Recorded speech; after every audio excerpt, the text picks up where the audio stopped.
Click here to subscribe our channel and do not forget to press the bell icon to get regular updates of our videos. Hello friends, I am back with another video on Sociology optional subject for UPSC CSE mains examination. In this video we are going to cover the sociological theories of social change under social change in modern society of paper 1. So friend, please do this share as much as possible so that more and more people will get benefited. Comment and like the video and ask any doubt if you have. And now you can also follow us on MB page, that is facebook.com/Unorthodox Academy. And if you want to download the PDF of this video, then you can download it from this link, which is also mentioned in the description below the video. So friend, in this video we are going to cover sociological theories of social change under social change in modern society of paper 1, and by this video we are going to start slot 8, and after completing slot 8 we will finish the slot 7. So first we see the social change in modern society. So basically social change is a very important subject matter of sociology. In fact, the emergence of sociology took place in 19th century Europe due to the social change occurred due to Industrial Revolution and French Revolution. So basically social change is a universal phenomena, though the rate of change is not universal. There are certain concepts which are related with the concept of social change. The first concept is of growth. So basically it is a quantitative change of object or material thing like population and economy. Then the second concept is of evolution. So when society changes from one stage to another in gradual and continuous process, then it is known as evolution. All the earliest sociologists like Auguste Comte, Emile Durkheim, Talcott Parsons, C.H. Morgan, L.T. Hobhouse, etc. are evolutionary thinkers who believes that society changes in a gradual and continuous process like life and physical organism. The third concept is of development. So the planned change is called as development. Development is a neutral word which may lead to positive or negative impact on the society. Development never has only good impact on the society. It may be good for one and bad for another. For example, industrialization, electricity generation, urbanization, and etc. The fourth concept is of progress. So those changes or development which are approved by the value of society, that is good for everyone, is called as progress. For example, education, healthcare, plantations, and etc. And the last concept is revolution. So the revolution is a structural change that occurs due to the effort of unorganized masses, usually through violent ways, but not necessarily. For example, Russian Revolution, French Revolution. So the social change was defined by Mike Iver as social change is a change in social relationship, whereas for Gillen and Gillen, social change are variations from the accepted modes of life, whether due to the alteration in geographical conditions or either in cultural equipment, composition of the population, or the ideologies, and whether brought about by diffusion or invention within the group. So usually social change are identified on three aspects of society. First being the changes in general values of society, second being the changes in interaction pattern and interpersonal relationship, and the last one is the change in institution. So basically there are three sociological theories of social change that we have to study. The first one is the evolutionary theory of social change. The second one is the cyclic theory of social change, and the last theory is the conflict theory of social change. In this video we are going to cover only one theory, that is evolutionary theory of social change, and other two theories will be covered in the next video. So first we see the evolutionary theory of social change. The earliest sociologists like Auguste Comte, Herbert and Spencer, Durkheim, Hobhouse, Morgan, etc. are evolutionary theorists who believe that society changes from one stage to another in a gradual and continuous manner. Since most of the sociologists were revolutionary as well as positivists, they compared society with the life or other physical things. They believe that society is the part of the nature, hence the way natural thing changes, similarly the society will change. So the Auguste Comte in his theory of law of three stages proposed that every society follows three stages of social change. The first stage is the theological stage. So in theological stage, the knowledge and interpretations are largely around the religious logic. Every phenomena is treated and explained by relating it to the God or the other divine logic. Everything is considered as God's act. So as society moves and develops intellectually, it goes into the second stage, that is the metaphysical stage. And in this stage, knowledge becomes logical but in abstract form. It gives abstract logic to the natural and social phenomena.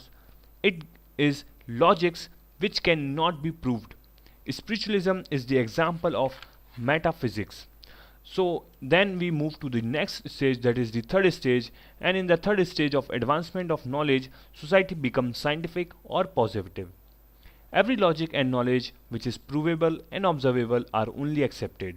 Anything which exists beyond humans' five senses are rejected, and unless every logic is not proved, it is not accepted.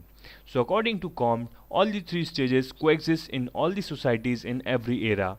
But in one stage, one form of knowledge is dominant over other forms of knowledge. So now we see the Parsons theory of social evolution or the social change. So the Parsons theory of social change is known as theory of evolutionary universal. Parsons is a structural functionalist thinker, and generally structural functionalists are accused of being a status quoist thinker who ignores a social change in their analysis. But in spite of being structural functionalist, Parsons theory is the representative from the evolutionary perspective. So Parsons identified five evolutionary universal such as vision, communication, culture, kinship, and technology. He believes that these five universal aspects of society goes through evolution from one stage to the another stage, and every stage of evolution is identified as a particular society. So first we see the first universal or the first evolutionary universal. The first being is the vision. So basically it is a perception which living beings identify through their sensory organs. Vision gives the capacity to a living being to understand and adapt in a particular environment and be prepared for itself. The ability of vision is not merely confined to the human being, it is with the other living beings also, but man can have better vision than the other living beings. And the second evolutionary universal is the communication. So communication is the ability of living being to pass on their feeling and experience to others. Earlier the man and animal were almost at the same level of communication, and they were communicating merely the feelings and experiences related with their basic instinct like hunger, fear, love, sex, hate, etc. Parsons believed that in the absence of language or culture, man was unable to pass their experience to the next generation. That is why the history or ethnography do not have account of vision and experiences of the pre-literate society. We only know from where man developed culture or language. So now we see the third evolutionary universal, that is the culture. So culture is a set of all learned behavior which individual learns as a member of society. Only when man developed culture and language, they learn the ability to transfer their vision and experience to their next generation. This helped man to come out of the method of trial and error, and once error was another experience. That is why man is not merely having the experience of their own, rather the experience of generations. Culture has helped to pace up the speed of social change because of the past experiences. Since animals or the other living beings do not have a culture, they cannot transfer their vision and experience to the next generation. So now we see the fourth universal or the fourth evolutionary universal, that is the kinship. So the social expression of biological relationship is kinship.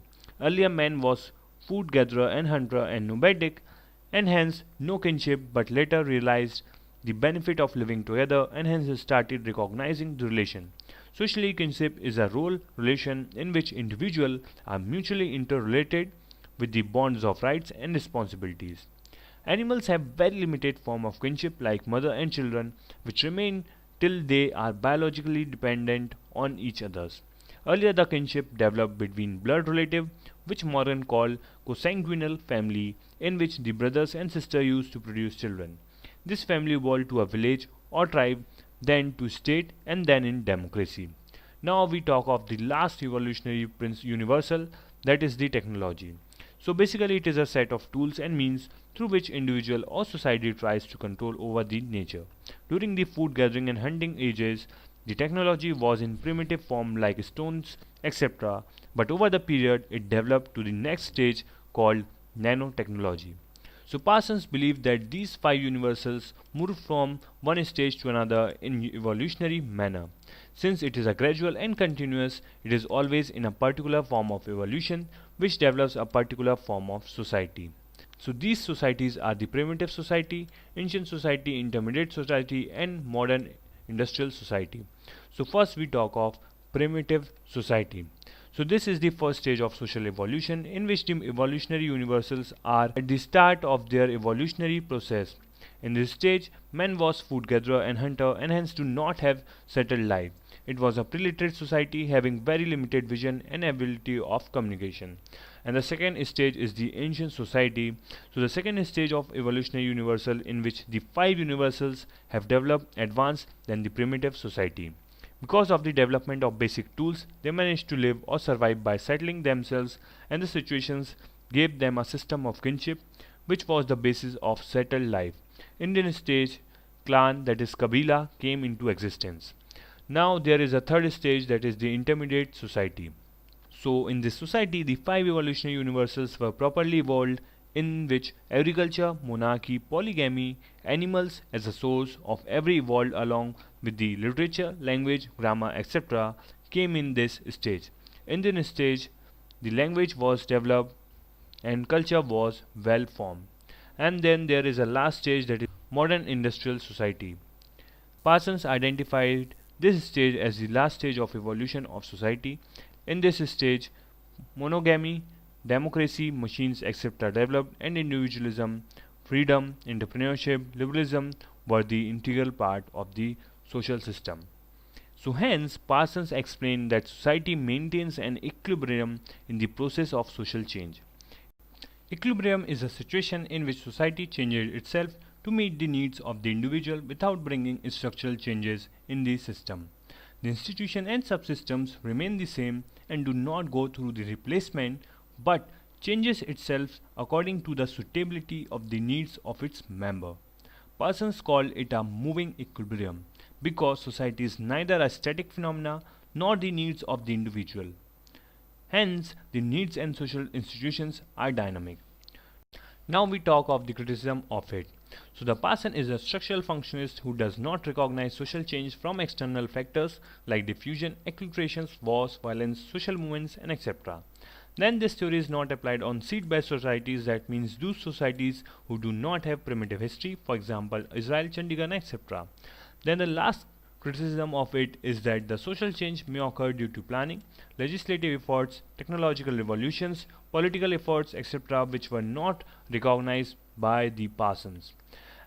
Now we see the conclusion of it. So the Parsons theory of social change, that is evolutionary universal, is the representative theory from the evolutionary point of view. The evolution tradition in sociology primarily belongs to the positivist as well as anthropologists. Parsons followed the evolution principle, which may be fit and applied for the simple societies, but it cannot explain the modern complex societies which are open for social change from the multidimensional factors. Modern societies are very dynamic societies in which state and society both want to transform society through various sponsored factors. Hence, the continuous and gradual process cannot explain modern societies in the understanding of social change.